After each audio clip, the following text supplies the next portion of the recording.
Hello everyone. So this is my first tutorial for you on SolidWorks.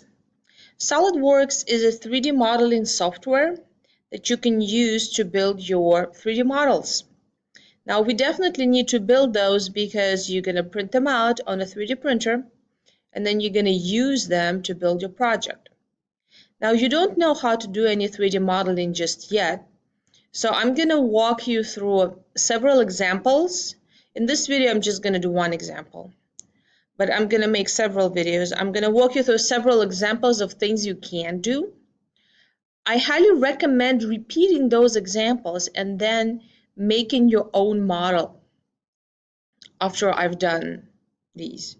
If my tutorials are not enough for you, and they probably are not, I highly recommend going on YouTube or going on lynda.com, and if you want to go on lynda.com, you need to ask me how to get there for free, okay?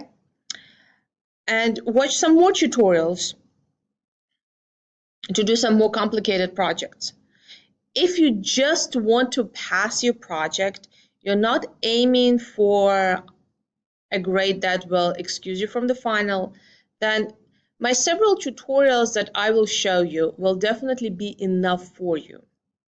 For some of you guys who will want to get a grade that's more than that will excuse you from the final, my tutorials might actually be enough as well. I will try to make as many of them as I can, but we'll see how that goes. So today is a very simple one, very first one. So here's what we have, right? When you launch SolidWorks, you will get a page that looks like this, okay? So the first thing you need to do is you need to start a new file, right? So over here it says new. Please take a look where my mouse is pointing, right? So I'm going to go ahead and click new. And this dialog box comes out and it asks me for several things. Am I going to make a part? Am I going to make an assembly? Or am I going to make a drawing? A part is just one single solid piece, right? An assembly is usually built out of the parts you have already previously made. And a drawing is usually a 2D drawing, and it's usually already a part of assembly. So for most of these tutorials, I will focus on making a part. And I hope that I'll make at least one assembly for you, assembly video for you eventually as well. Okay, so today let's do a part.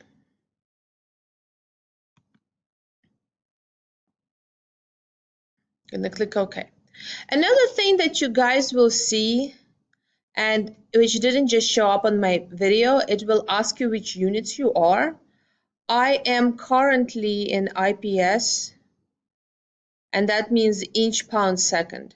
But I can change my units to metric system, meter, kilogram, second, MKS, or some other ones like centimeter, gram, second, millimeter, gram, second, and so on. I actually usually work, since our models are so small, either in inch, pound, second, or in millimeter, gram, second, okay? So the very first thing you need to do when you start building your part is to create a sketch. And this is a 2D sketch of one of your sides, really. But before you can make that 2D sketch, you need to figure out which side it is. So by default, SolidWorks gives you several planes. It gives you front plane, it gives you right plane, and it gives you top plane. Today I'm going to start with top plane. So I'm going to select my top plane and I'm going to make a sketch. Now I need to find the command for making a sketch. So over here I have sketch. You guys will probably have that toolbar on the top. I put it to the side for myself because I have a very small screen that I'm working with, and the toolbar on the top takes a lot of space. So I'm going to make a sketch, and I'm going to create new sketch. So there I am in my sketch.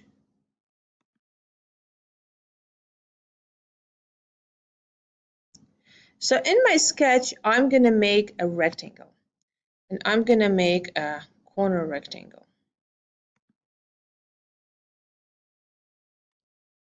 Here's my rectangle.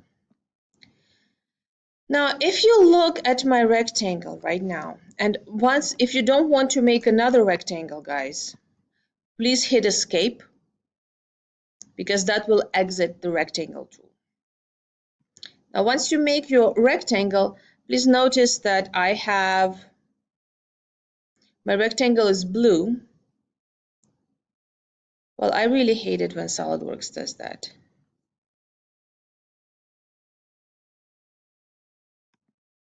There we go. If it ever does this to you over here, this button is called Zoom to Fit. So it will zoom your items. So right now my rectangle is blue, as you can see, and over here it says it's underdefined. Now what does that mean? It means that it has no dimensions. Okay, so I need dimensions, and I need to know where is my rectangle in relationship to the origin. And if you guys look, my origin is right here. So first, let's make my dimensions. So I'm going to go on my command manager, and I'm going to choose something called Smart Dimension. Now, if you go into dimensions, guys, there are all sorts of dimensions available to you. Horizontal dimension, vertical dimension, and so on. Guys, I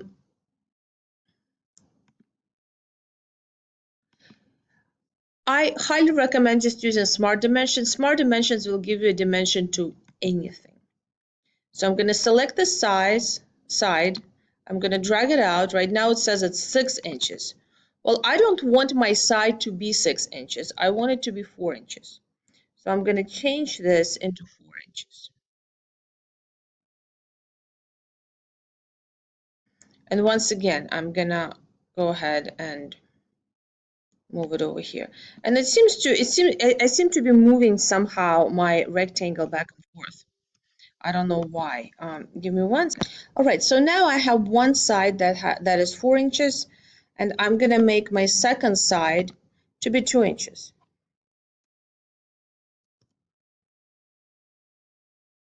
Click OK. So now I have a very nice rectangle. It has dimensions of 4 inches by 2 inches, but what is going on? It's still underdefined.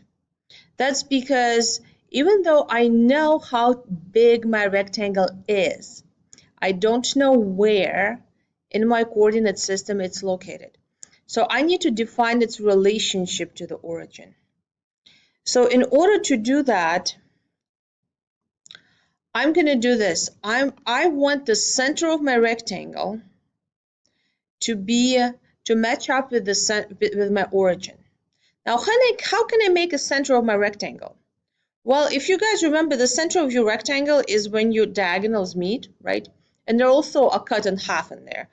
So what I'm going to do is I'm going to construct a center line from this point to this point.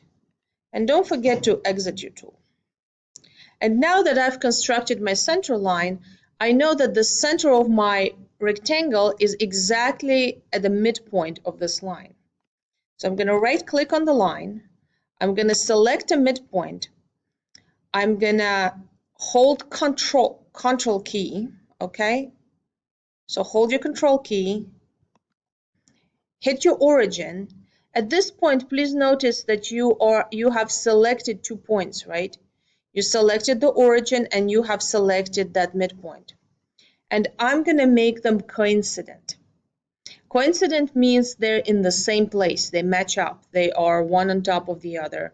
They are one and the same point. There we go. So now I have made my basic rectangle. I want to do a few other things with my rectangle. By the way, let's make sure I'm done with this. Okay. I want to do a few other things with my rectangle. What if I don't really want to have a rectangle? I want maybe something with rounded edges. All right. So let's take a look at my command manager and let's go over here. And it says sketch fillet. Now, fillet is a function that makes your sharp corners rounded. So I'm going to go select a fillet. I'm going to move my command manager a little bit. And over here, it's actually very self-explanatory. It says select a sketch vertex or entities to fillet. Well, let's say I want to fillet this vertex. And when I round it up, I don't want to round it with 1 inch, right? This is the arc that it's going to draw with 0.1 inch. I want to round it with 1 inch. So the arc will actually start all the way from the middle of the side, like that. All right, let's hit OK. So please notice what my shape looks like now. Well, I want to make another fillet. I want to make exactly the same fillet over here. So once again, I'm going to go into Command Manager. I'm going to click Sketch Fillet. I'm going to select my other vertex. And it already has 1 inch by default, so I'm just going to hit OK. So now I have this nice shape. Well, what if I want to do something funny with these corners too? This time, I'm not going to select a fillet. I also have something called chamfer. Chamfer is when you cut off your corner. So I'm going to go ahead and cut off my corner. And it asks me, how am I going to cut it off? And so it's going to literally cut off a certain distance, right? So before I do that, of course, I would need to select my point that I'm going to chamfer, right? So I've selected this, and you can see that it's cutting it off, like cutting it off in from both sides, exactly the same amount. But I don't want this strange number. I want maybe 0.5 inch. So let's take a look what that looks like. Well, that didn't take.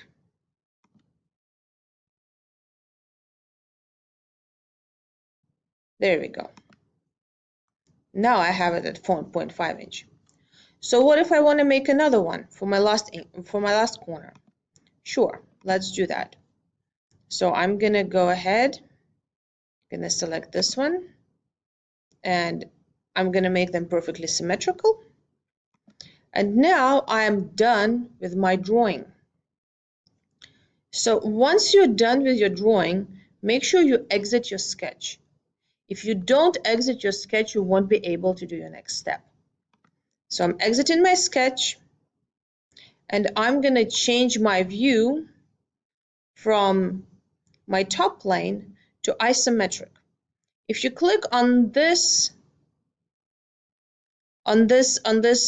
cube over here, it says view orientation. If you click on the little cube over on this side,